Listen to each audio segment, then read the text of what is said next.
It's just being faithful. Mm-hmm. Just staying faithful. For 7.5 years, I've tried to stay faithful with this ministry and not sugarcoat it, not, make it cookie cutter, and certainly not compromise or water down the gospel ever. We stand firm in that we are a Christian company who want to point people to Jesus Christ. That's it. And I think we just try to stay faithful. And then when the Lord wants to move, like he did in February with Brock Purdy, he can move. Yeah. And we're just trying to stay faithful and carrying our loaves and fish like so many talk about, and especially Jesus talks about in the Word. And we just try to do that as best as possible.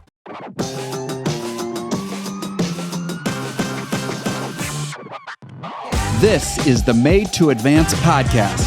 I'm your host, Brian Aulick. We're here to inspire and equip you for your best future.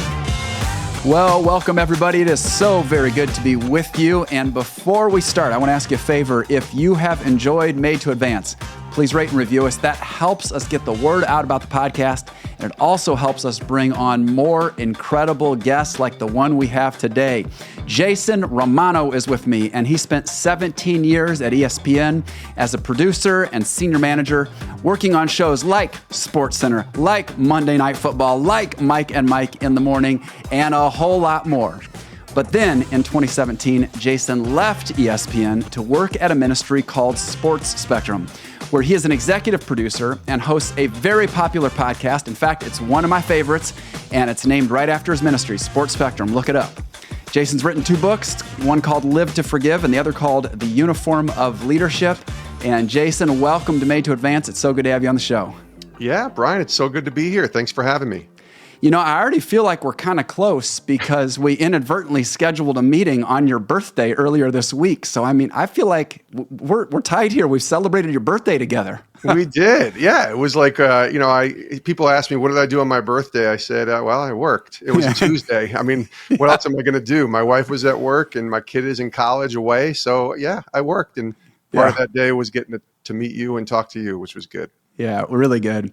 Well, it was funny because I was coming in today and my daughter said, so who are you going to talk to? And I said, who I was talking to. And I said, I've talked to a lot of people who are professionals at all different, in all different kinds of spheres. But this is the first time I'm having a conversation with somebody who is literally an expert at having conversations like this. So after we're done with this, you're going to have to give me some pointers and some tips. You're like the sensei. I'm the Padawan here or something. Well, I'm playing guest, so I'm yielding to you today, my friend. You were in control. But yes, whatever feedback you want, I'd be happy to give, but I'm sure you'll do a great job. No problem. It's just a conversation, right, Brian? That's all we're trying to do. That's it. Yeah. Well, I'll tell you, the biggest question I came in with today, and having now watched many of your interviews, although not nearly all of them, you have such a deep bench. And boy, again, I know we talked about your podcast in the intro, such a great resource. Yeah. But here's my number one question. It's deep. I kept thinking to myself, what shirt is he going to wear today? Because I have seen more schools and teams represented in your apparel than I think about anybody I know. So here's the real question is, beyond even what shirt, what teams do you actually root for? Because, I can figure out some affiliations, but who are the teams that you're like, I'm all in? Yeah, so very rarely do I wear the teams that I root for because I try. It depends on who I'm talking to. I am strategic about the shirts I wear, if I'm being honest, in certain conversations. If I'm talking to somebody in the NFL and they played for any team but the Cowboys, then I'm not going to wear my Cowboys apparel. So I'm a Dallas Cowboys fan. Yeah. And if I'm doing the same thing in Major League Baseball, I'm not going to wear my New York Mets hat or my New York Mets jersey. Not that I ever wear a jersey when I do my recordings, but I wouldn't wear it because I don't want somebody from the Braves or somebody from the Phillies or whoever they might be affiliated with to automatically think that I'm against them because I root for a team that's not theirs. I want them to know I'm rooting for them. And I really, truly am, even though I'm still a fan of the New York Mets. And the same with the Celtics. I'm a big Boston Celtics fan, world champion Boston Celtics. And so very unashamed about that too. And I have a giant picture behind me of Larry Bird. So that kind of gives that one away. But I still, when I talk to NBA people, I try not to wear any kind of Celtics gear because I just want them to know I'm not here as a fan of the Celtics. I'm here as a follower of Jesus. you're my guest, so I want to make you as comfortable as possible. Yeah, that's good. I love that thinking. So just to summarize, rooting for the Celtics on the NBA side. Did you say the Mets on the baseball side of things? Okay, and then no, you didn't mention basketball. Basketball, the Celtics. Oh, Celtics. Excuse me. Yeah, and then football is the Dallas football. Cowboys. That's right. Yeah, football's Cowboys. Okay. Did we hit anything else? Hockey. Hockey. I was a New Jersey Devils fan as a kid because their minor league team was in Albany, New York, where I grew up. Yeah. The Albany River Rats. But I'm not. Again, with hockey, I think it's a little easier. And the same with college sports, where I'm not really a fan of a specific team. I just root for players. And so in hockey, we've had a lot of hockey guys on, and we'll have some more on lately. And I just root for them. I want them to do well. So I'll root for the teams when they're playing. The one caveat is, like, I love rooting for the Cowboys, obviously, and watching them disappoint me is become quite frequent in 30 years of watching them. But I remember in 2017 when the Eagles won the Super Bowl, I had the opportunity to interview 6 members of the Philadelphia Eagles 2 weeks after they won the Super Bowl about their walk with Jesus, all together in a big conference room. And I did not let them know that I was a Cowboys fan. But that was one of the most ironic, weird interviews I've ever done, because as a follower of Jesus, I was brothers with these guys, right? Like, we all love the Lord. And here we are. We actually prayed in the interview too. So here we were praying, locking arms in a prayer with 6 members of the Eagles. None of them knew I was a Cowboys fan. And I'm thinking, what a sense of humor you have, Lord. Like, this is what you did. But that's how I see it now. Like, even the Eagles players that were playing in that Super Bowl, I rooted for. I don't know. I can't be honest and say I rooted for the Eagles to win the Super Bowl. Sure. But I wanted to see Nick Foles do well. And I wanted to see some of those players do well, because when they do well, they have a platform to be able to tell the world about Christ. And I'm on that team before I root for any other team. Right on. My youngest son is a huge Cowboys fan, so every year part of our Christmas tradition is Tony Romo ornament goes up on the Christmas tree. I have to look at Tony every holiday season. So hopefully he's not throwing any interceptions, because unfortunately that happened a little too much when he played. But yeah, that's awesome. I always tell young people, listen, I've been a Cowboys fan since I was 6. 1979, still have a picture on my 6th birthday of wearing my Roger Staubach jersey. So I've been a Cowboys fan for a very long time. I lived through the 90s when I was in college, when they were winning Super Bowls, which was great. But they haven't won anything since.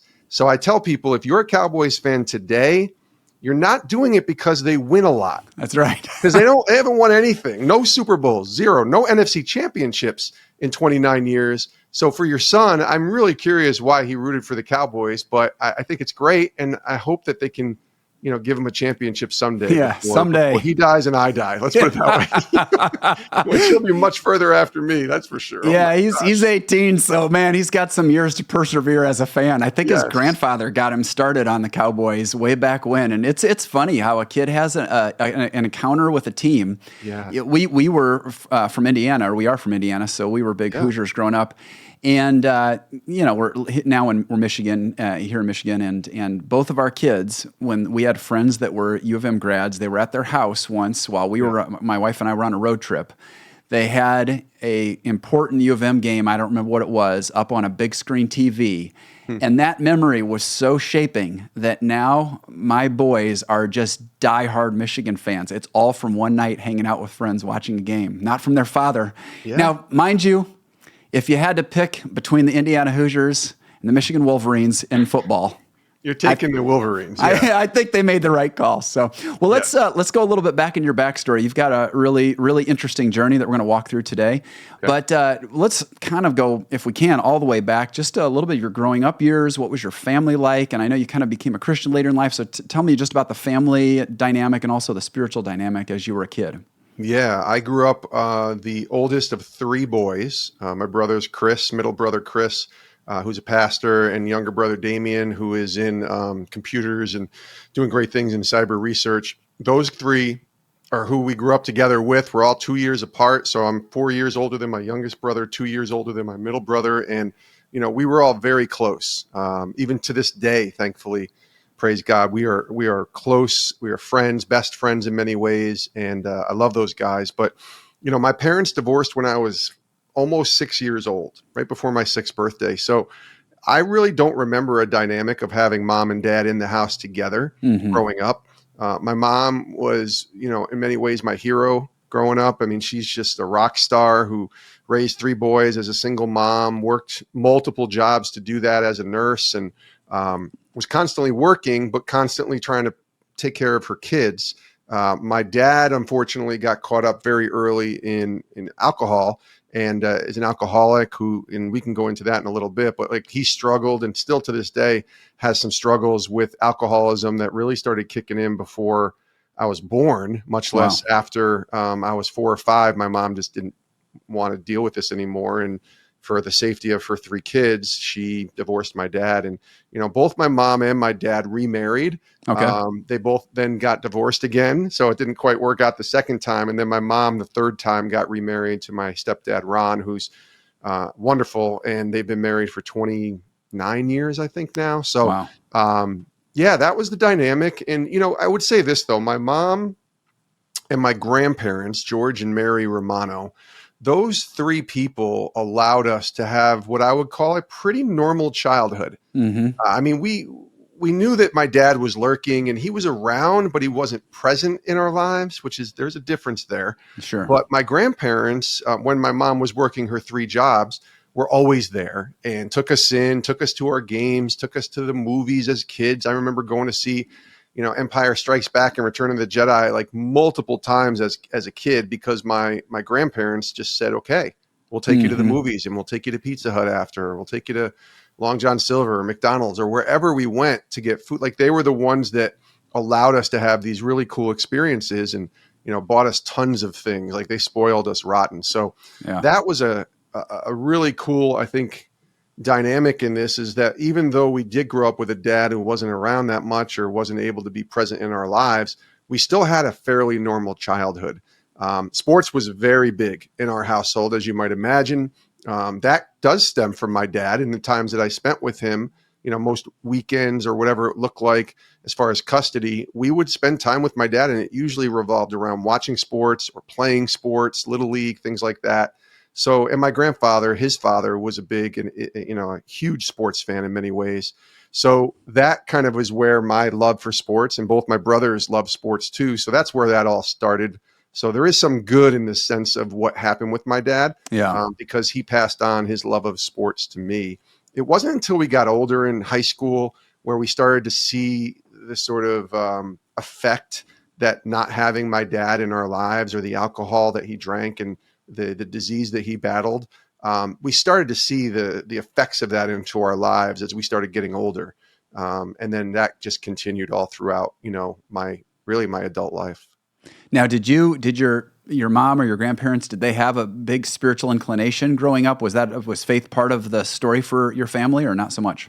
Kind of. My grandfather was a very devout Catholic. And I mean, I would even say, thinking back now and knowing how he lived his life, I believe he was born again. Like I believe there are Catholics who understand the gospel and salvation. But I was not one of them. I was the one who went to church with him. He dragged me to church and told me, if you come to church, I'll buy you some pizza and take you to go bowling or play video games or whatever. So he would bring us to church, but it wasn't like something we had to do. And it wasn't something that was every Sunday. So it was very sporadic. We did kind of check the boxes, if you will, of being baptized as babies, making my first communion when I was 7, being confirmed and having my confirmation when I think I was 14. So we did those things kind of just to check the boxes for my grandfather. And my mom wasn't really ever one to force feed faith or even want to raise us in faith. I mean, we were very secular as far as how we lived. We certainly, we're caught up in the world and just everything about what the world could offer. My mind was never thinking about spiritual things or God or anything like that. This is an honest quote. I laugh at this because I can tell it now based upon where my faith is today. But my mom actually told me, if you just make your confirmation, Jason, I will never ask you to go to church again. So it was almost like this check box that allowed me to do all the things I was supposed to do to please my mom, to please my grandparents. And she said those words, and I never forgot them, because later on in life, I kind of chuckled after I became a follower of Jesus and just looked back and be like, remember when you told me I didn't have to go? Well, Right. I want to go now because I really like church. And my mom, I think there's probably a little bit of a regret in there. Like, I don't think I would ever say that to my kids, but I understood what my mom was trying to do. She was trying to raise us to be morally good people after she saw what happened with my dad. So, it wasn't really prominent, and it wasn't until I was 27 till I, started walking with Jesus. Yeah. Well, and even before you say that, and this is a little bit of fast forwarding because I want to hear what led you to have an encounter with Jesus that ended up really changing things for you. But I love your example because even today, with all of the cool things you've done professionally and are doing now in ministry, you really have a strong, engaged commitment to the local church. You're not somebody who's out there, I'm doing all these Christian things. I don't have enough time to engage in my church. I've seen your social media. I've seen where you're so plugged in, you're building into the next generation. I love that example so much. So thanks for being so public with not just your faith, but being public with your commitment to your church. But what did lead to the change when it came to really having an encounter with Jesus that reoriented your life? Yeah, and I'll share more about, maybe if we have time, the local church and the work that I do. I just love the local church, and I believe in the local church, in the community of saints so much, and building community. But for me, it was my brother Chris, my middle brother. He was the first in our family to become a follower of Jesus, and that took place. Let's see, 98 was when he became a follower of Christ, and he was headed down the wrong path. Like, he was a mess. He was caught up in a lot of things he shouldn't have been doing. And God got a hold of him. He was kind of given a little bit of an ultimatum by his then girlfriend / fiance, who's now his wife. Praise God. So really my sister-in-law, Tara, was the one who kind of started this ball rolling for our whole family. But my brother, Chris, became a follower of Christ in March of 98. And I watched him for the next 3 years, and he changed. Like, he was a changed man. But it was a little weird at first. Like, why are you so religious all of a sudden? And what is this born again thing? What are you talking about? But if it works for you, great. I don't want any of that. And by the time we got married, which would have been in 99, he got married in August of 99. I got married in November of 99. And I went to his church, for that wedding. And I was in the wedding as a groomsman. And I remember watching how he was living his life at that point, how important the church was for him, his pastor, just watching him grow as a follower of Jesus. And he wrote me a card. I don't think I've ever shared this on any other podcast, but I remember Chris wrote me a card of thanks to just that I was in his wedding with him, right? Just a normal gesture that, the bride and the groom would do, is just a thank you note to those who participated. And I still have that note in some kind of shadow box here in the house. And I remember the note said, "I cannot wait for our kids to grow up in the Lord and be together," something like that. And he was just talking in a way that I thought was really weird at the time about following Christ. But I believe he firmly thought that we were all going to eventually come to know Christ. And that was November of 99. Fast forward to Mother's Day, 2001. And he invites me to his church. Now, you'll like this, Brian. I told you I grew up in a Catholic church, right? And I'm not bashing the Catholic Church. It's just a different type of ceremony and experience when you go to it. My brother got saved and started attending a very charismatic Pentecostal church. So when you walk in, it's like listening to music in the dentist office, very kind of quiet and somber, to walking into a rock show, right? And it's music, and it's drums, and it's clapping and singing and jumping and dancing and even speaking in some languages that I didn't understand. And that was really weird, and still might be a little weird for me today. But when I walked in there, I was weirded out. But I told my brother, because it was Mother's Day and my mom was coming, that we would all go to church together, that I would go with him. And I don't remember the message that was shared. I wish I did. But I'm sure it was the gospel, because I know that church and I know that pastor. And I walked out of there, and he asked me, we went back to his house, and he just said, "What did you think of the service?" And I said, "Well, that music thing was a little weird for me." I said, "But the message was okay. It was all right." And he goes, "Really? Well, come back here with me for a second." And so we go back to the back bedroom of his house, and he sits me down, and he's like, I I would love to share with you what the gospel is if you'd like to hear it. And I said, sure, go ahead. And he shared with me the gospel at that point. Now, I don't know if I fully grasped it, but he was sharing about salvation and the cross and, the resurrection and just the whole idea of sin. And it was pretty quick what he shared, but he's like basically saying to me, do you want this for you? Do you want Christ in your life? And I said, I think so. Sure. And so we prayed a prayer, probably the sinner's prayer, the typical prayer that you might pray with someone. And then that's the day where I started following Christ. And I tell him and many people this, first of all, I say thank you, because if it wasn't for Tara telling Chris and then Chris telling me, and then my daughter now being raised up in the faith and my wife as a follower, like who knows the ripple effects that would have taken place or that have taken place because of that one day. That's right. But I don't know if I fully would have gone to heaven, honestly, or if I would have gone to heaven at all if I had died that night, because I'm not sure I grasped exactly what I was saying yes to. But the lesson in that is I think I wasn't supposed to. I think I was just supposed to say yes, surrender, and start. And then I've been on this journey now for 23 years. And it took me about a year and a half to really understand Christ. And that's when I decided to get baptized as an adult. And I've been on the journey ever since. And I always say praise God for that, but also thank you, Chris Romano, because this is all his fault in a good way. That any of this ministry stuff is happening in my life or church, being a part of my church. It's all because of my brother, and I'm so grateful. Man, I love that example. And it sounds like he did a really, really good job. This is what we really, when as a pastor, I'm always trying to commend and encourage our folks to do is leverage the opportunities you have in an appropriate, get in somebody's face, and maybe in a rare calling of God moment, there's a time to be a little more challenging, but mostly just be relational, love somebody, meet them where they are. And then I love that he asked the question, it sounds like he asked you sort of, would you be interested in hearing the gospel? Oh yeah. And so many people would be shocked if they asked people around them that question, how many people would say yes? I'm still shocked. I'm a pastor.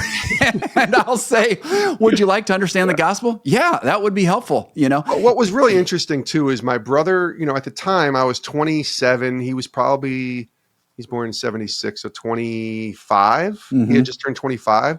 But another thing that was a part of this is, his son Sam was born 9 months earlier, my nephew. He was the first Romano kid to be born.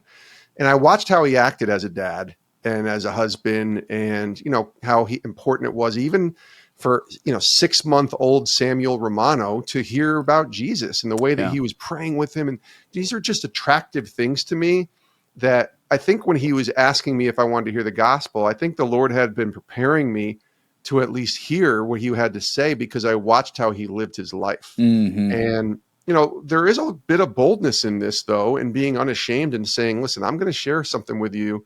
He did ask me, but I think he was going to share it either way. But I think because he was my brother, I trusted him to that he wasn't going to put me in a really weird spot, that he wasn't going to be threatening or force feed anything into me. And let me be honest, like even as he grew into becoming a PhD in biblical studies, and now he runs what would you call it? I guess a seminary, a Bible college and seminary. Okay, he's the president of it. Vision Christian Bible College and Seminary. Like I got to give that a shout out. Yeah, for sure. He's not only taken this faith thing to a level of like raising his kids in the church. He became a pastor and is now, Dr. Christopher Romano, biblical scholar. So I've watched him, and he went in a different direction than I did. I was still at ESPN and trying to figure out my journey there, and, married to Dawn, and we were hoping to have kids. And eventually we became dad and mom to Sarah. So my journey and his journey were different, but we did it together as followers of Christ, which I really, really love. Man, is that really cool. You knew early on that, professionally speaking, that you wanted to get to ESPN. You did some work to kind of earn your way in, and have bolster your resume a little bit. How was it then? How long had you been a Christian once you started at ESPN? I started at ESPN July 20. Wow, I'm getting the dates wrong. July 18th, 2000. That was my first day at ESPN. I became a follower of Christ May 13th, 2001. So what's that? 10 months later. Yeah. Okay. So Gotcha. yeah, I was only a non-Christian, if you want to call it that, at ESPN for 10 months. Wow. I was thinking that you came to Christ actually before the ESPN times. So you're figuring out your career at ESPN while you're figuring out what it means to follow Jesus. Tell me about that. I mean, you're in what was it like? Well, I mean, you mentioned, I always wanted to get to ESPN, but that's like saying I always wanted to become a Major League Baseball player too. So when I was a kid, that's what I wanted to do. And then as I got into my high school years, I knew I wanted to go into sports broadcasting, but ESPN's kind of like making it to the major leagues for me, at least. I thought there's just no way, but it'd be great if it happened. And then it happened, right? Like, and I worked in local radio and got an opportunity and took the job at ESPN. And yeah, I think when I got there, and even after I became a Christian, this is where I tell people, I was not there are no perfect Christians, but I was definitely not the perfect Christian because I don't even know if I had my identity wrapped in the right places. I would have told you I followed Jesus. I would have told you I was in church. I even started attending Bible studies and life groups and small groups at church. So I was involved, but my identity for many years was wrapped around being an ESPN producer. And I'm sure I'm not the only one who would say that of people of faith who work there, because ESPN is ESPN, right? Like it's just like being an NFL player and you play for, a big name, Dallas Cowboys, like you're going to be associated with playing for that team. That's kind of what I felt like I was associated with working for this gigantic sports media company. And I bought into that. And so I would tell you that I believed in God and I trusted in Jesus, but God was a piece of my life, but the centerpiece was not God. It was ESPN. And I had to figure out, and it took me almost 10 years, Brian, to figure that out. But I had to figure out and understand that my identity was in Christ and I was a follower of Christ first. And that was the hardest part of the journey. How did you awaken? Yeah. How did you awaken to that was a journey you needed to take, that was an important growth area, spiritually speaking? Yeah. Tony Dungy. Coach Tony Dungy comes to ESPN in the summer of 2009, I believe it was. And I'm assigned as a producer to basically be his producer for the day. And so I was excited. I got to do that with a lot of athletes and different people at ESPN. But Coach Tony Dungy, like, this is the real deal, right? Hall of Famer. He had just written his fantastic book, The Mentor Leader, and was a follower of Jesus, obviously, right? And so Coach Dungy comes to ESPN, and I'm excited to meet with him, and he's the one that really steered me towards understanding where my identity lies, because he asked me what might be the most important question I've ever been asked, at least when I was at ESPN. It was about maybe an hour into his time at ESPN, and we had just finished doing a radio hit on Mike and Mike in the Morning, and then we were in the green room just kind of hanging out, waiting for the next interview on SportsCenter. And he just said, "Jason, I understand you're a Christian. Some of the people I'm here with know you as being a believer. You share, Bible verses on Twitter, and I hear you're doing great things for the Lord. But let me ask you a question. How are you living your faith out here at ESPN? What's that look like for you?" And my eyes got big, and I just kind of shook my head, and then I put my head down a little bit, and I said, "Can you do that, Coach? I don't even know if you can do that. Like, I'm a producer at ESPN. I mean, I would almost have to work for FCA or a church or, Sports Spectrum, right? Yeah. Like, I can't do this if I'm working at ESPN, can I?" And before he even got a chance to jump in, and he was going to, because I sensed disappointment in my answer when I'm telling him this, Jessica Quinn, who was his assistant at the time and the publicist, she and I had worked on a few projects together previously, and she knew that I was a Christian, and thankfully felt bold enough to stand up, because as my answer was being shared to Coach Dungy, she kind of jumps in, and I'm trying to have you picture a disappointed mom looking at the kid as they walk into the door late for dinner. That disappointed look, like, where have you been? Yeah. What are you doing? That's the look I got from Jessica. And she's like, "You don't understand what Coach Dungy's trying to ask you and what he's trying to say here, do you?" And I'm just like, "Keep going." I don't, but keep going. And she said, "Listen, God has placed you here for a purpose. And maybe he'll call you away someday in working, but until then, you're to bloom where you are planted." And I really wanted to call my second book Bloom Where You're Planted, but we ended up calling it something different. But the second chapter is called Bloom Where You're Planted because it was so impactful on my life. Just saying that. And she's like, listen, look at the place that you work. There's 5,000 people in Bristol, Connecticut every day walking into this place. What a ministry field that you have, and what an opportunity that you have to be the hands and feet of Jesus to all these people. So don't think this can't be your ministry, because it can. Right. And I thought, whoa. And it was like this light bulb turned on, Brian. And from that day on, and Coach Dungy's kind of probably in the background, like clapping, like, that's what I was going to say. Yeah. But that moment changed my life. And I would say over the next year or two, I really started to understand what it meant to be a follower of Christ who happened to work at ESPN versus being an ESPN producer who happened to be a follower of Christ. The order is really important there if you're going to be a Jesus follower. And for me, it took Tony Dungy and Jessica to kind of shake me a little bit and slap me upside the head and get me to think properly. And I think what I started to realize when you look at scripture is that's what Jesus is trying to say. Right. Like all throughout his ministry, it's about like, seek first the kingdom of God. You know, I am the way, the truth, and the life. No one comes to the Father except through me. Like I am who you need to seek first, and then everything else will take care of itself. Right. And that's kind of what changed. You know, after that, starting to realize that my ESPN work and the journey that I was on there, as well as anywhere else, could be a great place to live my faith out. You know, massive shout outs to Coach Dungy and his assistant, because they don't need to speak up right then. They don't need to use this moment to challenge. I mean, what they're really doing, it's funny because he's doing exactly what they're hoping for you to do. Yes. He's using his platform in that moment to disciple you by asking a good question that led to some serious self-reflection.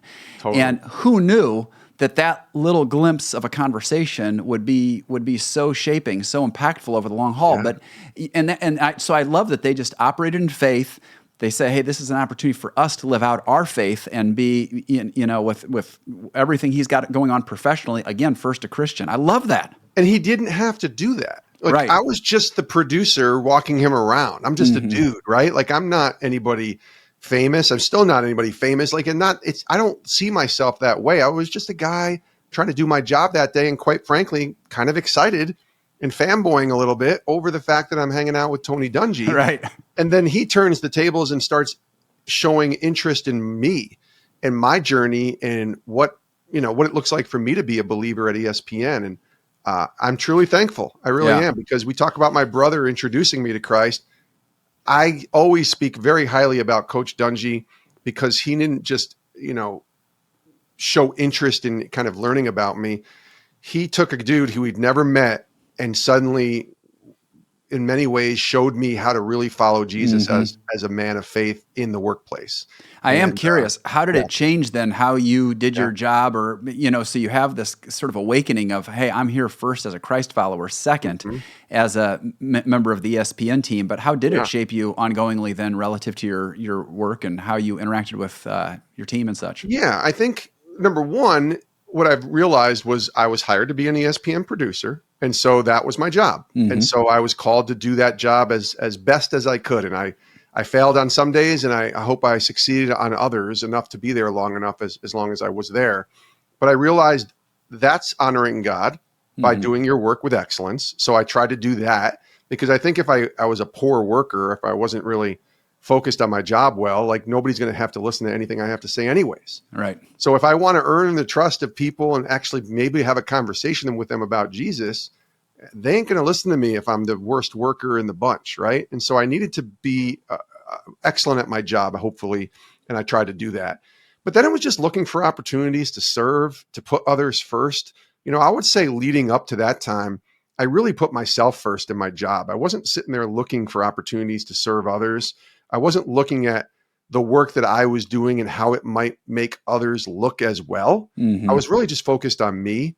And I paid for that a little bit, throughout a couple of those years right before Coach Dungy was there. And I didn't get opportunities that I thought I should have gotten. What I saw after that, as I started to serve others, really put others first and just say, hey, how can I help you here? Is there anything I can do for you? I saw opportunities increase for me, in different promotions and different jobs that I was able to take, and then really just loving them. And I'm stealing a little bit from my friend John Gordon, the author, who talks about loving and serving and caring in general as a follower of Christ. That's kind of what it was. It was being as good a worker as I could, and then loving and serving those that I worked with every day. And did I do it perfectly? No. I've had moments upon moments, partially why I wrote the second book to share, where I didn't do that really well, even after Coach Dungy's encounter with myself. But I tried my best, and I think it really just gave me a better perspective on seeing my job as a place where I could go each and every day to glorify God. And that did lead to a few conversations. It didn't lead to hundreds of people coming to follow Jesus because of my witness at ESPN. I wish I could say that, but I think it just planted some seeds and gave people the opportunity to see a different type of person. I didn't curse, and I tried to serve others and tried to carry myself in a way that was different. And I think they saw that. And, if they were offended or affected by that in a negative way, then I was just trying to be me, and follow Christ the best way I could. Well, it's so clear too that, people picked up on that. And I remember watching the clip. I believe it would have been your final day on Mike and Mike in the Morning. And if people want to watch the clip, is your website jasonromano.com? Is it that simple? Yeah. Yep. It's that simple, or you can just YouTube it. You can search it on YouTube. It's there for sure. Well, I remember watching that clip, and I don't know where those guys are at spiritually, but I do know that it was very clear. They know what you're about and what you stand for. And what's really cool is when you live the way that you live, and you live with that kind of example around, and people pick up on it. Totally. It may not be that you get this major opportunity or whatever to share, but it is fascinating how often when people get into a hard place in their own lives and they know, oh, there's that guy, Jason, man, I know seems like he's a religious guy, and he does seem like a really solid dude. I think he's the guy I'm going to call right now when I'm having problems with my marriage, or I'm having problems with something else. So I think it's just living that kind of life really opens you up. I'm curious, you've already sort of spoken to this with the identity issues that come with working at an organization like ESPN, which just has so much social cachet. Sure. But there's also the side of things where you go home from work and say, oh, what'd you do today? Oh, I was just hanging out with Coach Dungy. Oh, I was just, let me pull up my phone here. That's what I was saying to my wife. Yeah, there were days like that, many, many days. That's for I'm sure. like, if I saw Jason's phone, I'd probably be just like, oh my goodness, look at this guy. Here's my question for you though. Yeah. When you're in that kind of environment, and really you still are in that environment because you're still talking to some big dog folks out there. Definitely. Do you feel like, have you had to wrestle with any kinds of temptations that are unique to an environment where you're rubbing shoulders with those kinds of folks in the past, present? Tell me about that. Yeah. I mean, really that's been a wrestle since I was, first starting at ESPN, just being around the people that you kind of worship, like I remember meeting Dan Patrick and Keith Olbermann and Stuart Scott and Bob Lee, just legends, Chris Berman. And I'm like, I work with these guys. That's just nuts to me, because these are the guys that I would watch every single day growing up, when I would want to get my sports highlights. And so that alone was like, all right, don't fanboy here. Like, just people just like you, say hello. Yeah. Don't tell them you worship them. It's not like remember in the movie Wayne's World where they meet Alice Cooper and they're like, we're not worthy. I promise you the thought crossed my mind, but I'm like, do not do that. So I didn't. And then eventually you start to meet some of those players and athletes that you worshipped. I mean, I remember meeting Tony Dorsett, and it's the only time I've really ever asked for an autograph, where I went home. I found out Tony Dorsett was coming to ESPN. I went home, grabbed my football, and I did something that they pretty much tell you not to do. But I was so just in awe. Like, this is my guy when I was 10 years old, that I got him to sign a ball for me, and I still have it in my basement. And then I think what really changed for me, because you talk about temptations, right? I wouldn't say I had any other than the kind of the hero worship that I would talk about. Now we would just call that idolatry, like putting anything above God. But for me, I think I met Darryl Strawberry in 2009 as well that year. And that's my sports hero, number one, him and Larry Bird. But Darryl was the top of the top for me. as a 9-year-old boy and worshiped that guy. I mean, loved him. I kept stats of him, and he knows this now because we're friends. But when I first met him, I'm like, don't be Chris Farley on Saturday Night Live. Don't be Wayne's World, with Alice Cooper. Don't do that. Like, don't worship this dude. Just be professional. And what was really interesting with Daryl was when he came to ESPN, he sat down, we were at breakfast in between interviews, and he just said, tell me about you. And I would tell him about, my story of faith. And I told him about my dad a little bit. And suddenly that's the two connections that we had. Forget ESPN, forget the fact that this is my sports hero.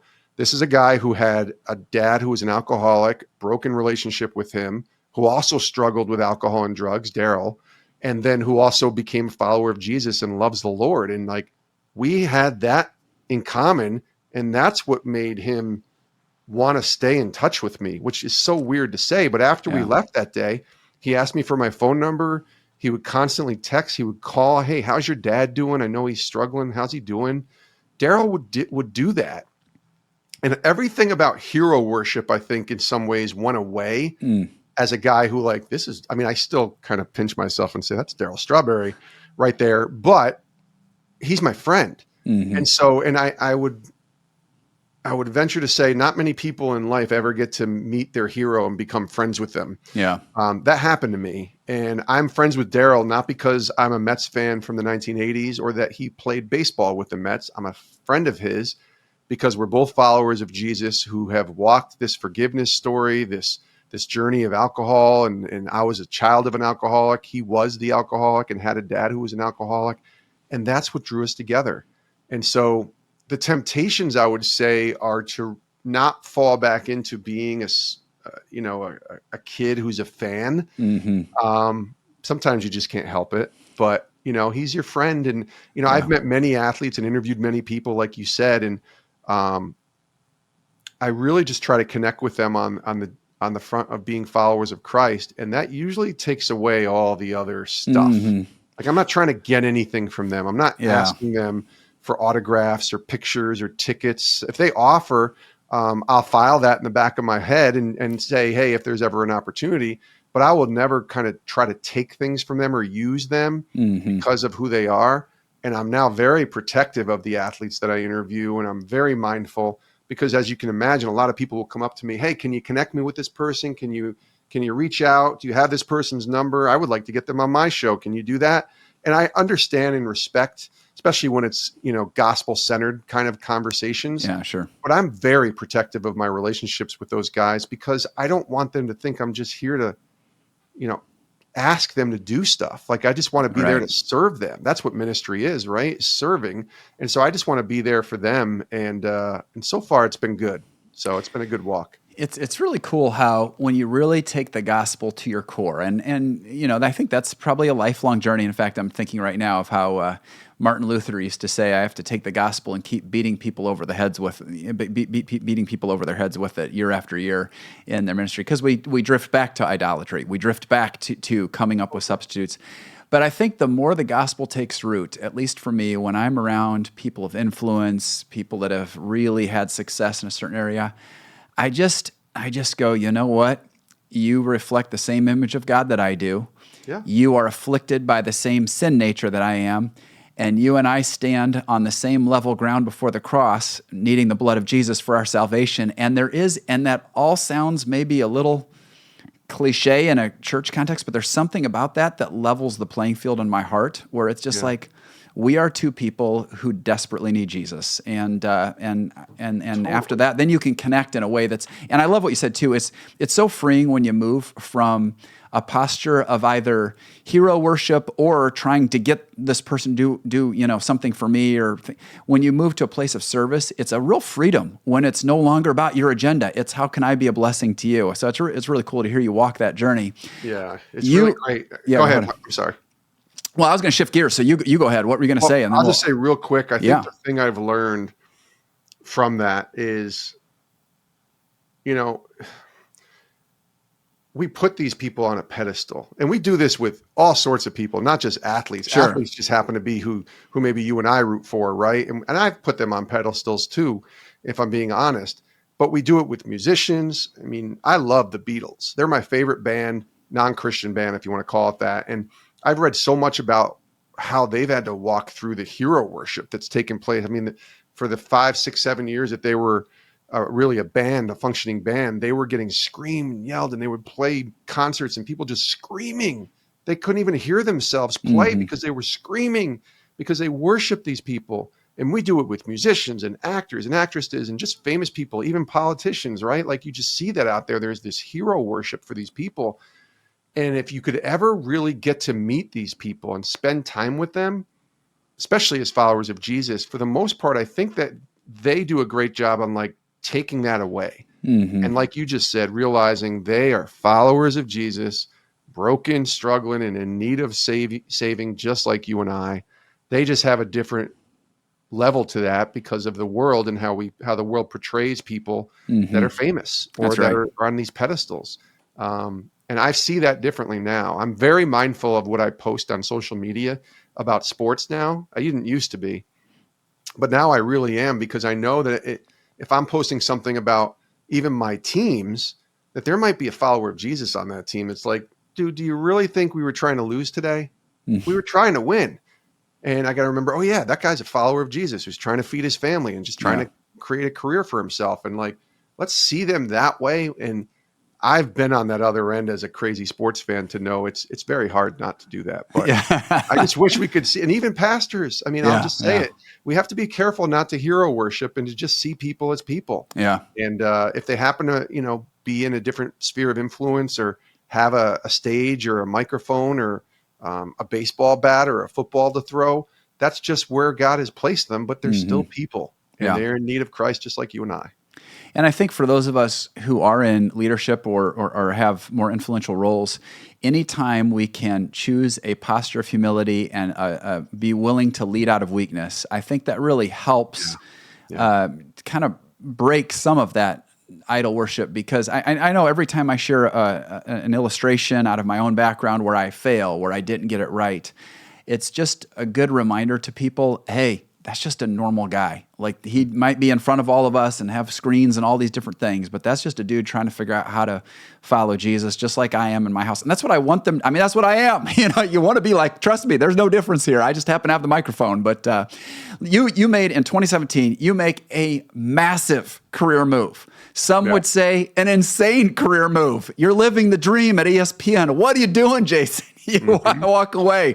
So tell me about what the move was and just how did you even get to thinking, you know what, maybe this whole ESPN thing, maybe there's something more for me here. How did it all work out? Well, it was a process, certainly not instantaneous, Brian. And I think as I started to, ponder that day with Coach Dungy and see my walk with Jesus kind of be shaped in its proper place, if you will, I think in general, when we grow closer to the Lord, we start to, I think, have a nudging to want to do more for him. That's just natural. And I saw that take place first in my local church where my pastor, my late pastor, Pastor Joe Jacob, kind of saw something in me and said, hey, I think, the elders here want to see if you'd be interested in joining the elder board and being a leader in our church. And me, like, I'm the least qualified. And he's like, we're all not qualified, Jason. That's kind of how this works. But we believe you are devoted to your family. You love Jesus. And I think you'd be a great leader in this church. And I said yes to that kind of reluctantly. But I think that was the start of me starting to say, okay, what's this going to look like to be more involved with the ministry of Jesus? And I just kind of filed that in the back of my head, Brian. And then I was at a conference, a very small conference, more like a gathering in 2015. So about a year and a half later. And there were 75 people there who were social media producers who worked in ministry, who worked for a church or a faith-based nonprofit or some kind of Christian organization. All of the people there except me. I was invited to speak. It was one of the first things I ever did as far as speaking to an audience. And I was invited because I worked at ESPN, because I was a social media producer at that time in 2015. And they just asked me to kind of share some of the beats of what I do for a living and the job I have and kind of the things that I'm paying attention to from a social media perspective. But then other people started sharing.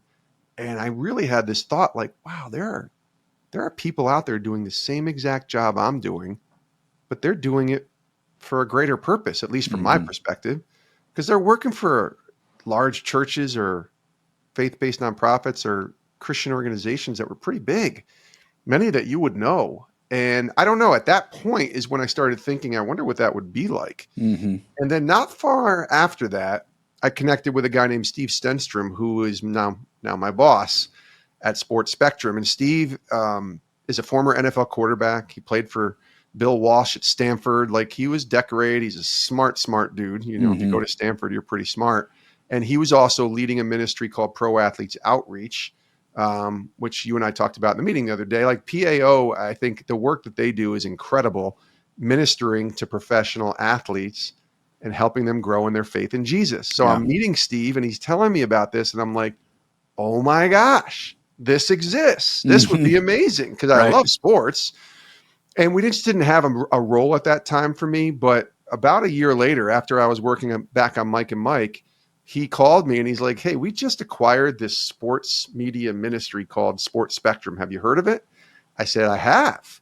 And he's like, yeah, the Lord has entrusted us to steward Sports Spectrum, and you're the first person I thought of to come on board and help get this thing going, or re-get this thing going, if you will, because it's been around for a long time.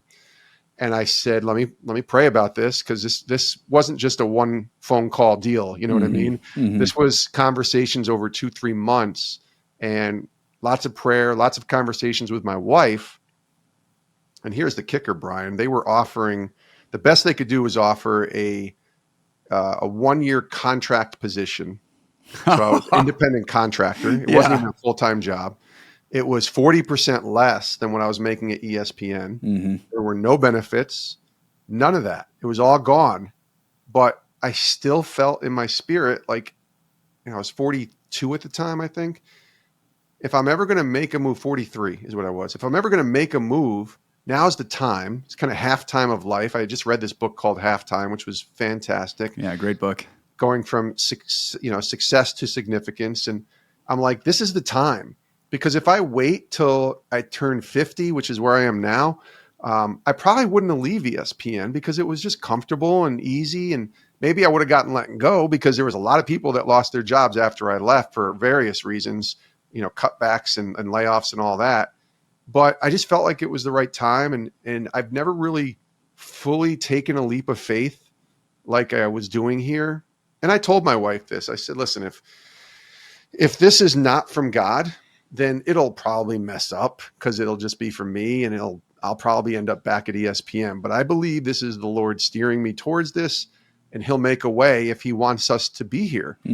And 7+ years later, I'm still here. Wow. I became full-time in 2019. So it took a couple years to join the staff, but it was the best decision I've ever made.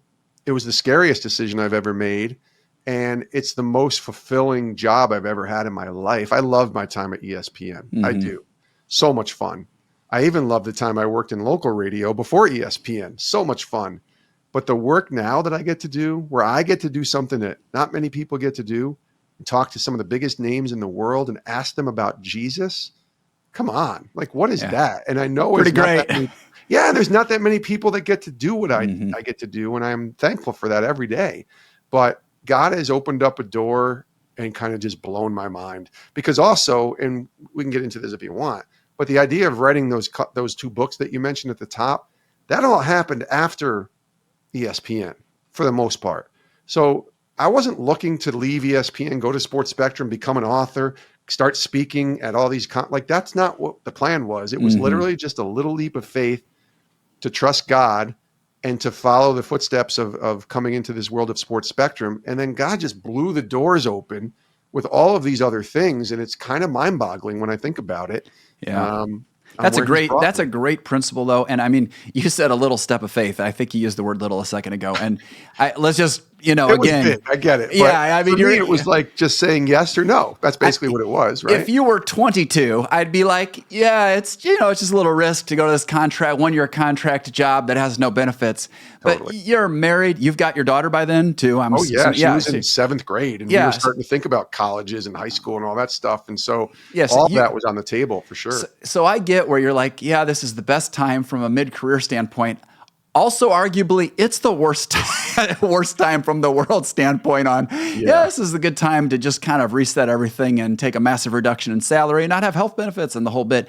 But here's what's so cool about that. So many stories in the Bible where when God calls somebody to go, they don't know how it's going to end. And if you're listening right now and you want to read through them, they're all summarized in Hebrews 11. You can go back and heroes of faith. Right. You start out, you take the first step in faith. That's not a small step. It's a big step, but it is fascinating. Like that old Indiana Jones movie, I wish that everybody had to watch that scene where he takes the step out on that staircase and he doesn't see it. And the moment it's there, then it presents itself to him. Yes. And that's how it is. God shows up. You take the first step, and then all of a sudden he starts doing things you never imagined. I am curious though. You're going from a massive company, for-profit, huge access, all the things, to what feels like much more of a shoestring ministry vibe. Oh, it's tiny. Tiny. So how was that transition? I mean, was it like you love what you're doing so much you don't even, you just love, living the dream? Or was it like, oh, wow, this is, I don't even have somebody to run these cables here. I mean, I'm culture like shock everything. I really call it a culture shock, Brian, a little bit because I went from working with 3,000 people every day, or really even the team that we were on was about 15 or 20 of us every day, to a team at PAO, which in Sports Spectrum, that was 15 people total. Mm-hmm. And I was the only one working on Sports Spectrum initially. I was doing the interviews, editing, producing, booking, social media posts, all of it, right? Getting the guests to join us. And then once it was done, getting it out there, I was writing stories for the website, even did a couple stories for the magazine initially. I still contribute to the magazine, but writing actual stories. I was trying to do it all. One-stop shop here doing, 7 different jobs for Sports Spectrum. And, it was a little overwhelming at first and probably wasn't my best work, because I'm kind of touching a bunch of different areas and I didn't have a chance to really kind of focus on one area. But as you do it, you kind of, it's like a muscle. The more you exercise it and the more you lift, the more that muscle becomes, connected, I guess, to what you're doing. And it's not as difficult or as painful, I guess, on the back end. And that's kind of what it felt like for me. Okay. And eventually our team got a little bigger. It's still not that big. I think it's 5 of us now, but we have a few people that are contributing, and we have our managing editor, John, who does a great job with our magazine and website. We have a designer and we have a social media person. So we have a few people that are actually contributing. But at that first, man, that was a culture shock. And not only that, but working from home by myself. I did the working from home thing before it was cool, before COVID hit. And I had to figure that out. Like, what does that look like on a daily basis for me? I've been doing it now 7 years, and I really feel like I've got a much better rhythm now than I did then, because I like people. I'm naturally an extrovert by nature. I like to spend time with people and be in community and hang out and even going to work. I like to be around people, and I'm not around anybody now except virtually. And that took some getting used to. Praise God that I'm involved in my local church, because I think I still can find community there. And that's really where I seek community now. I don't have to seek it in my job or anything like that anymore. Although if God called me to work in an office again and be around people every day, I don't think I'd mind that either. But it was hard at first. It was really hard. I'm curious I know this is going to feel a little bit like you're bragging on yourself question. So sorry, you're just going to have to deal with it. But you come in, you're a driven person, and I love your book when you're talking about leadership lessons. You talk a little bit about your background and just having that kind of natural let's go in you, which I think is partially why you fit so great in kind of the sports world. Let's get after this. Totally. You've got this unique expertise. You've got a lot of drive. You come into Sports Spectrum. Tell me about what is different in the organization or the Ministry of Sports Spectrum since you came on board? What are some of those key things? You know, we used to have circulation of this and now it's here, or I mean, you launched the podcast, so that's had a ton of, just tell me a few things, you know, that, I mean, we know God's using you, so let's celebrate that for a second. What's different? Yeah, I think, I think I'll be honest with you, when I became the host of Sports Spectrum's podcast, I hadn't hosted anything since college. So that was like, whoa, you want me to be the host? And initially they had put my face on the logo, and it was Sports Spectrum Podcast with Jason Romano. And like my name was on there. And I'll never forget, my boss kind of called me in about 6 months in, and I'm talking to him, and I think I was kind of getting a little full of myself because now I'm the guy, right, with a microphone. And he didn't necessarily say it like that, but he said, there might come a day when you're not the host of Sports Spectrum. And if that's the case, we can't just keep calling it Sports Spectrum with Jason Romano. It should just be Sports Spectrum. And I'm like, yes. And it wasn't just the fact that we changed the logo and took my face off it and really made it about the ministry, but it was a reminder of the life verse that our ministry stands on, which is John 3:30. John the Baptist talking about Jesus. He must increase, I must decrease. And so it's about living in the increase of Christ and the decrease of self. And so it's not putting yourself to the point where you don't care about yourself at all, but it's constantly increasing Jesus, right? And I think that was a big lesson early on, probably 6 months in or so, that I remember learning and thinking, okay, yeah, this is not about me. I'm glad I get to be a host, and I'm glad I get to do these interviews, but this is not about me. In fact, many people don't know a lot about me when they listen to Sports Spectrum, and that's on purpose. I don't talk about my books. I don't talk about my history unless it comes up in a conversation that the guest might ask me about. I want it to be about the guest, but ultimately I want it to be about Jesus. And so I'm intentional about that. And I think that's the biggest lesson I learned.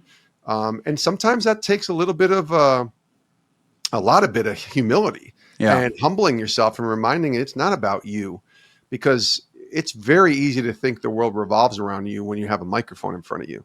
I worked with people who thought that, and it's not their fault. They weren't bad people. Yeah. It's just, that's kind of how it was. Right. And I think you remember, like, hey, this isn't about me.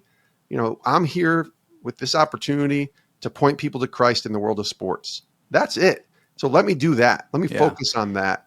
And that's a big lesson I learned. I mean, obviously. Well, I'm going to say, I want to make one observation and then circle back to questions. So, the observation is, just from listening now to a bunch of your interviews, just want to so commend you on how winsomely you ask folks questions about their spiritual lives. And it's really cool. And sometimes if they don't kind of get what you're kind of going for, repositioning the question in a way that really lets their own journey come out in authentic ways, not just who Christ is to them, but then how they're growing today, which if we have enough time, we'll see. I was going to throw some of your own questions back at you just for just for fun. I was like, he asks this question a lot. I'm gonna give it to him. But anyway, But back to that question of just straight up, like, what's changed at Sports Spectrum? I mean, you said, hey, you went from one of you to five of you. Any other interesting sort of? I'm talking metric stuff. So it's funny. Our staff. I'm a big believer. I don't want to worship numbers, but I think metrics are important to track what kind of impact we're making. So just tell me what's changed on the metric side of things since you've been on board. Well, I mean, when I came on board, Sports Spectrum was, I don't want to call it a dying brand, but it was kind of there, and they didn't really have anybody to care for it, right? And I think that's why it ended up getting sold to Steve, my boss, and PAO, to find, some way to kind of properly care for that. And so when I came on board, they just said in the first year, like, just do a bunch of stuff, like try some things, write some stories, start the podcast. Maybe you don't know how to promote it yet, but just do it, right? Like, scale this thing and get some things going. Since then, though, I think we've learned, just good rhythms, what works, what doesn't, for us, a proper way to have, advertisers or partnerships or sponsors on the show. Like, what does that look like? And how can you do that in a way that's not threatening or sounds too commercially? Our podcast, I think, is somewhere in the range of like 5.5 million downloads. Wow. But that's over 7 years. I mean, it's a healthy number, but I try not to get caught up in that. I mean, there was a moment last January or February this past year at the Super Bowl where I got an opportunity to interview Brock Purdy for 90 seconds at the Super Bowl, at Super Bowl availability. And I'd talked to Brock previously and got to know him a little bit, but I went up to him. He's the 49ers quarterback, for those listening who don't know who Brock Purdy is, but he, had his team in the Super Bowl to take on the Chiefs. And I went up to him and I asked him 2 questions about his faith, what he learned this year from the Lord, and, Bible scripture that he was reading, and then prayer and the importance of prayer. We ran that 90-second clip on Instagram, and I don't know why, the favor of God, I guess, or whatever, 6.5 million views of that video. It went like super viral. And I couldn't figure out why. I mean, I understand God can do whatever he wants, but like and maybe the why is because people didn't realize there's conversations like this happening. And it was only 90 seconds. But to me, this is the stuff I've been doing for 7 years. And here's what I would say. I'll sum it up this way, Brian, and forgive me for going so long-winded, but I really believe it's just being faithful. Just staying faithful. For 7.5 years, I've tried to stay faithful with this ministry and not sugarcoat it, not, make it cookie cutter, and certainly not compromise or water down the gospel ever. We stand firm in that we are a Christian company who want to point people to Jesus Christ. That's it. And I think we just try to stay faithful. And then when the Lord wants to move, like he did in February with Brock Purdy, he can move. And we're just trying to stay faithful and carrying our loaves and fish like so many talk about, and especially Jesus talks about in the Word. And we just try to do that as best as possible. Yeah, that's such a great word for anybody listening, no matter what their sphere of influence. There is something that just comes with that, as one author put it, a long obedience in the same direction. Just keep it on. And somehow God just honors that steady faithfulness. I'm curious, after all of these different interviews you've had with coaches and athletes and all kinds of different influencers within the sports arena, you're a lot of times inviting them to share not just about their sport, their profession, but also their spiritual lives. Would you say that those conversations have made any particular impact on you as the question asker? Very much so. How so? Very much so. Well, I think because I'm encouraged. I remember talking to he was a high school basketball coach, and he was battling cancer. He since passed away. He's in Indiana, in Fort Wayne, Indiana. This is maybe 3 or 4 years ago. My hometown, Jason. You're speaking my love language here. You probably know who I'm talking about. I don't know. I can't think of his name, but it was the Christian high school in Fort Wayne, Indiana. Yeah. And he got cancer, but he was winning state championships. Like, he was doing it all. So he was the legit guy. And I remember having him on. I wanted to talk to him about battling cancer, right? Like, how are you trusting God in the midst of this cancer battle that you're in the middle of? And like I said, he ended up going to be with the Lord a couple years later. But the man was quoting scripture. In every answer, every question I asked, he was just quoting scripture. And I was so encouraged and kind of like intimidated a little bit. Like, I don't know scripture like this dude knows it. And he's not a pastor. He's not a Bible scholar. He's not an author. He was a high school basketball coach. Wow. And this man knew scripture. I mean, it's on there. People can go find that podcast. I wish I had the name of the coach, but I'm sure if you looked up Fort Wayne and Christian and Sports Spectrum, you could find it. He talked from such a posture of understanding and knowing Jesus, and really, really, really a guy who you could tell was in scripture every day and walking the walk in a way that was so powerful. So that's how I think I'm encouraged by so many people when I talk to them about their journeys, not just because they're, cool athletes who scored lots of touchdowns. Like, that's fun. But when you get a guy or a gal who just loves Jesus and loves on people and wants to share that, but truly walks the walk, like talks about discipleship, talks about, goes below the surface, we'll just say, with their faith, man, I'm all in on that. And that's what encourages me. Yeah. And it's a reminder too, Brian, that yes, I work in ministry. I'll even challenge back to you a little bit. Like, it's probably real easy for us as people who work in ministry to let that ministry substitute as our relationship with Jesus sometimes. And I have to be reminded sometimes in these interviews that it's my relationship with Jesus that has to come first. That's right. Yeah. So my work in Sports Spectrum might be great and focus on Christ, but it's not my relationship with Christ. I have to remember that I, every single day, got to wake up and have that relationship with Christ in my own personal one-on-one way, and not let work that I do kind of substitute for that. And that's been a nice, not a nice reminder sometimes. Sometimes it's really hard, but that's a reminder that I get quite often from the interviews I do. Yeah, that's really cool. It's such what a gift to be able to have conversations that are challenging to you personally like that, even as you're doing what you do just professionally. And that's why I love listening to Sports Spectrum. It's funny, I had an overlap with Sports Spectrum way back in the day. Yeah. I think it was when I was at Indiana University and I was part of FCA, and I think somehow and then decades passed, and and all of a sudden, I don't even know how it surfaced on my radar, honestly, to this moment. But now I'm just listening, and I'll get on the treadmill and I'll bust through, and I just feel like I am so challenged and encouraged, which is a great thing. Now I want to be mindful of your time, and I know we're getting really close. Yes. So we are going to indeed we're going to land with the question that I've heard you, one of probably your top 3 questions. What is God teaching you lately? How are you growing? What's your growth edge right now? That's really good. I like that you turned that back to me. I think the thing I've been really paying attention to is prayer and intentional prayer. I've struggled with that. I could, if you asked me to close this conversation in prayer, I could do that. But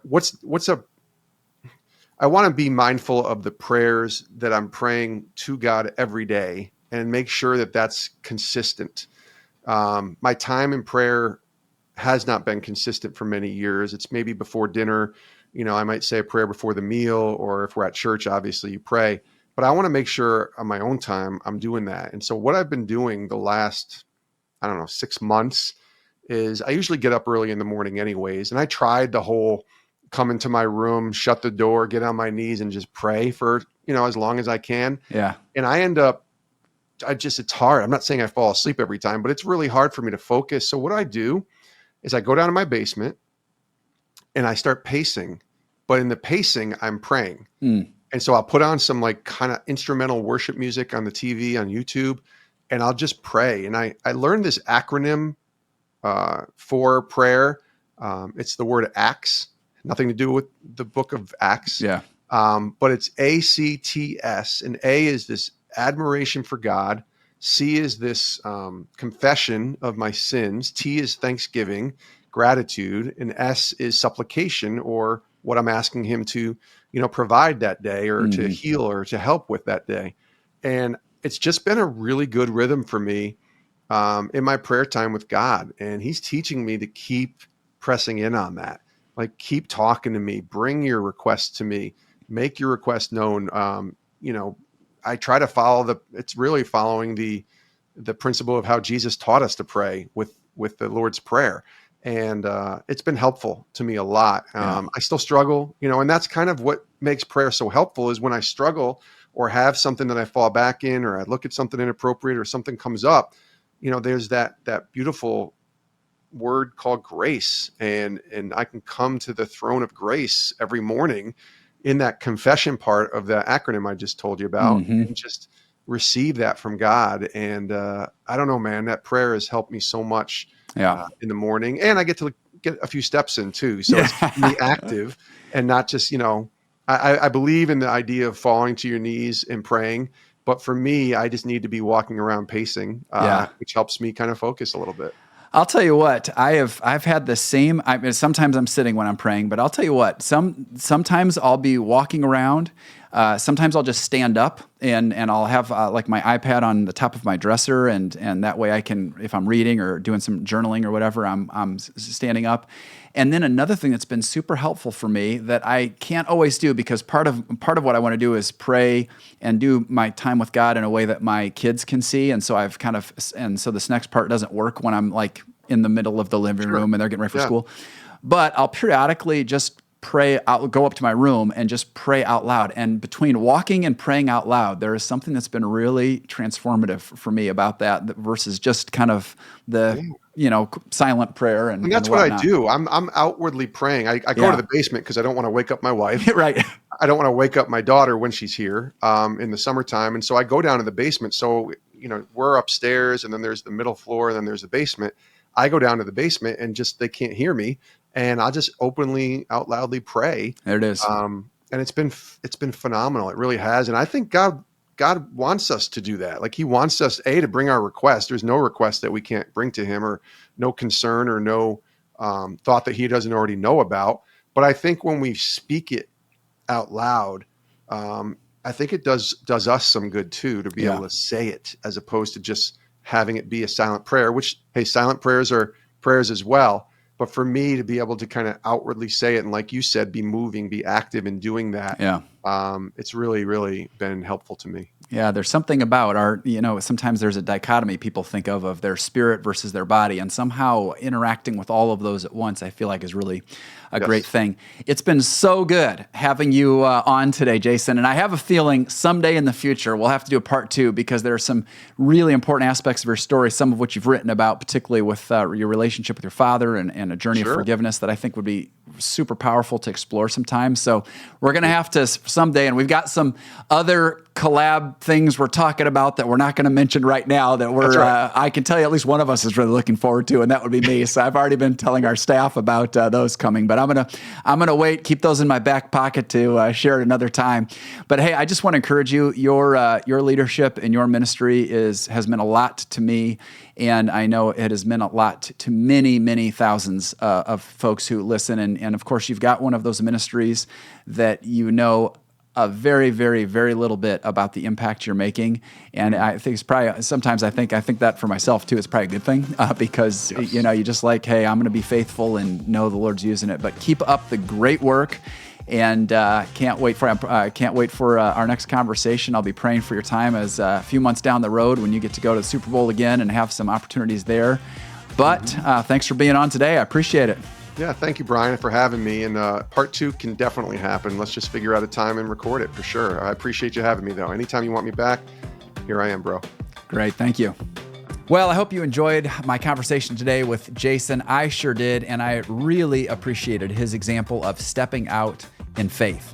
Now, I realize Jason's story was like a huge faith step when he left ESPN to start at Sports Spectrum, but can I just tell you, there are opportunities every single day to step out in faith. Sometimes that's just sharing an encouraging word with somebody. Sometimes it's sharing your faith with somebody. Sometimes it's being financially generous. There are all kinds of different ways. Sometimes it is taking a risk professionally, even keeping your same job, just trying a new thing. So I want to encourage you today, what you are going to discover as you step out in faith and as you trust Jesus is He will be there, and He'll start opening things up that you didn't even know were possible, because you stepped out in faith. And Jason's story and life is a great example of that. If you were encouraged by today's conversations, please do rate and review Made to Advance. It really helps us get the word out about the podcast. This has been a production of Engedi Church. We have more incredible conversations on the way. And so until next time, just know you were made to advance.